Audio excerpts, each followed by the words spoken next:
For over a decade on reality television, Kristen Dote's primary function was exposing complex falsehoods. But the exact hypervigilance she used to hunt down liars completely failed to detect the shadow operator dismantling her life from the inside. On Vanderpump Rules, Dote built her reputation as a forensic force. She broke into email accounts, reconstructed digital paper trails, and crossed state lines to expose infidelity in West Hollywood. Her aggressive public persona was an evolutionary mechanism. To survive a social circle populated by highly skilled manipulators, she developed a defense system tuned specifically for overt, chaotic attacks. Then the environment shifted. The Valley presented a quiet, suburban landscape entirely removed from the high-stakes warfare she was used to fighting. Because her defenses were calibrated for loud, aggressive conflicts, she was left completely defenseless against a slow, clinical operation executed right under her own roof. Luke Broderick entered the frame wearing flannel, positioned as an unassuming outsider from Colorado who preferred hunting and fishing over camera time. This presentation triggered the psychological halo effect. By projecting an anti-Hollywood aesthetic, he was instantly granted an assumption of honesty and moral superiority by the cast. That specific disguise completely bypassed Kristen's lie detector instincts. He didn't register as a threat because he didn't look or act like the polished operators she was trained to spot. He offered a calming contrast to her chaotic ex-boyfriends. For the television network, this provided the exact narrative arc of salvation needed to successfully launch a new spin-off franchise. What appeared to be organic romance functioned mechanically as a passport. It allowed an unknown outsider to bypass industry barriers and secure a lucrative reality television contract. As the second season entered production and his individual Bravo paycheck was secured, his behavior and aesthetic changed. The rustic nature boy presentation dissolved into a polished, red carpet readiness. During a filmed trip to a bowling alley, his protective armor vanished entirely. When other cast members began accusing Kristen of trying to dismantle a family, Luke offered no defense of his partner.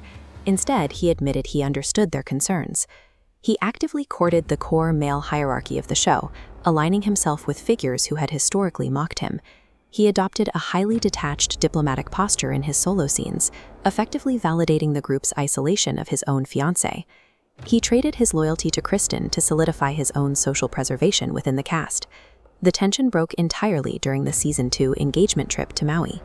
While the final edit presented a romantic sunset proposal, the unedited reality captured severe relational fractures. Prior to the proposal, production cameras captured Luke in a state of high distress, crying and pacing the resort hallways in a towel following an explosive argument behind closed doors.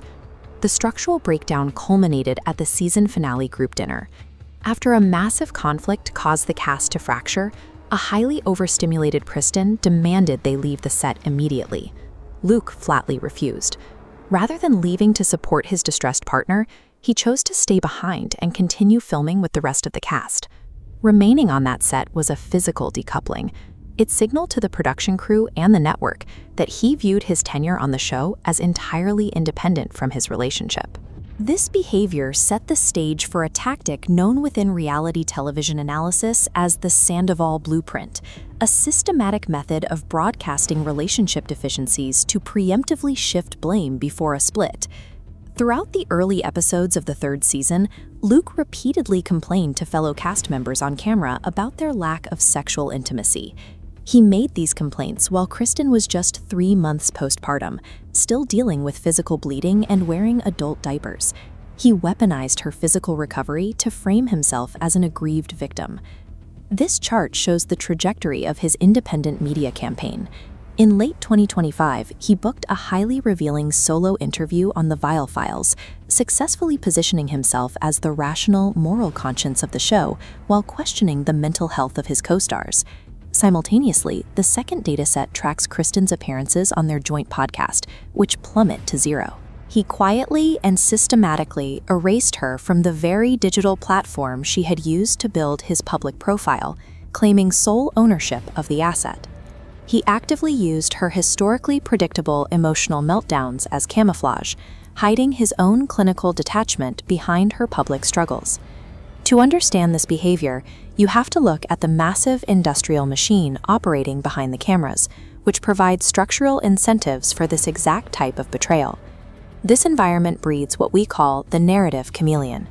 This is an everyday outsider who enters the ecosystem and decodes the currency of reality television much faster than anyone anticipates. This illustrates the replacement protocol. Networks inherently place higher value on fresh, cheaper archetypes over aging veterans. Through this pipeline, social capital and audience sympathy are extracted from the legacy star and transferred directly to the newcomer. The industrial machine does not protect the legacy stars who built it. It uses them as organic fuel to launch the next generation of talent. The tragic irony of Kristen Dout's arc is that the trauma responses she developed to protect herself actively facilitated her own downfall. In the modern entertainment ecosystem, the most dangerous threats to an established star's longevity are no longer the overt villains scheming on the production floor. The real threats are the quiet chameleons sharing their beds. The man who presented himself as an outsider, claiming to hate the superficial games of Hollywood, ultimately executed the most clinical reality television coup of the decade. After surviving a decade of loud, chaotic warfare, the ultimate interrogator was outsmarted by a ghost in the machine.